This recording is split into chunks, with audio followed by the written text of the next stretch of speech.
my god. You're so awesome, Lawrence Lim. It's Lawrence Lim with the W. Si Pedro ay nakatambay sa harap ng isang vending machine. Naglagay siya ng 25 pesos, pinindot ang isang button at lumabas ang isang Coke. Naglagay ulit siya ng 25 pesos, pinindot ang ibang button at lumabas naman ang isang iced tea. Naglagay ulit siya ng 25 pesos, pinindot ang ibang button at lumabas naman ang isang root beer. Paulit-ulit itong ginawa ni Pedro hanggang sa nainip na ang lalaki sa kanyang likuran.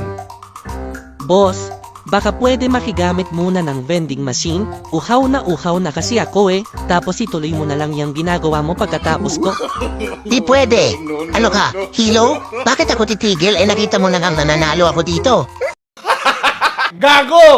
Magkambal sina Jimmy at Jack pero hindi sila magkapareho ng itsura paglaki.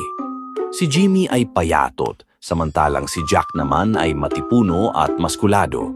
Dahil dito, parating naakit ang mga babae kay Jack nang walang kahirap-hirap.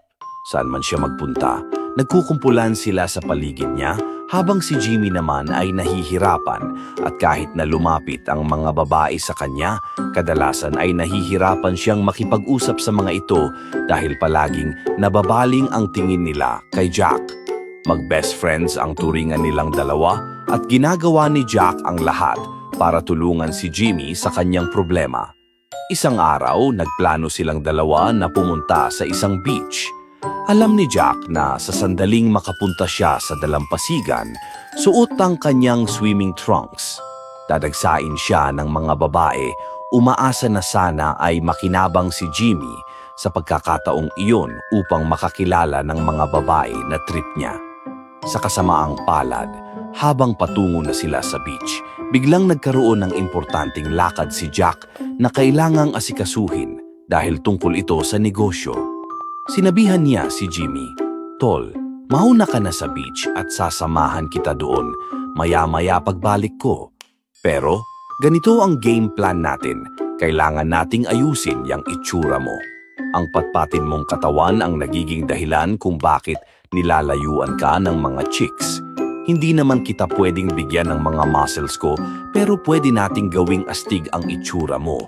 Kumuha ka ng isang patatas at ilagay mo sa loob ng iyong swimming trunks. Panigurado, pagkakaguluhan ka ng mga babae." Umalis pansumandali si Jack. Si Jimmy naman ay sinunod ang payo ng kanyang kakambal. Naglagay nga siya ng patatas sa loob ng kanyang swimming trunks at pagkatapos ay tumungo sa dalampasigan para antayin ang kanyang kakambal. Hindi nagtagal ay bumalik na si Jack. Napansin niya na kahit maraming tao sa dalampasigan, may tila ba isang lugar na para bang iniiwasan ng mga tao na puntahan. Sa lugar na iyon matatagpuan si Jimmy na nakaupo at mukhang miserable. Tumayo si Jimmy nang makita niyang papalapit na si Jack sa kanya. "Kasalanan mo to, tol," sabi ni Jimmy. "Ginawa ko ang sinabi mo. Kumuha ako ng patatas at nilagay ko sa loob ng aking swimming trunks. Pero paglabas ko galing CR, nagsimula ng magtakbuhan ang mga tao palayo sa akin. Sabi mo maakit nito ang mga babae pag ginawa ko to pero walang lumalapit sa akin. Sa halip para bang nangdidiri sila sa akin at nilalayuan ako." Sumagot si Jack. Tumalikod ka nga sandali, tol." Tumalikod si Jimmy at humarap ulit. Tol, kaya ka naman pala nila nilalayuan Dapat nilagay mo ang patatas sa harap ng iyong trunks, hindi sa iyong puwitan."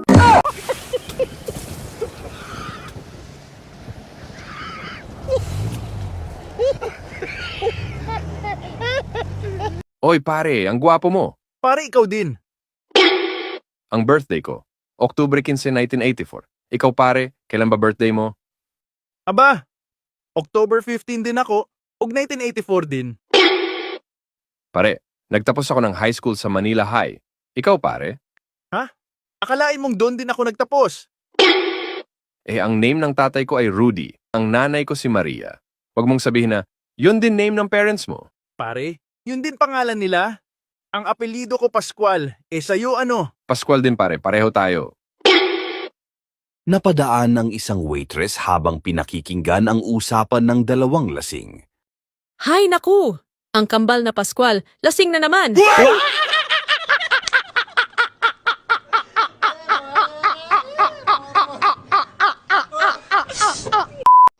heard a rumor through the grapevine so bold.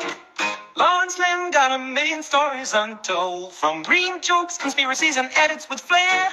You gotta follow him, baby, if you dare.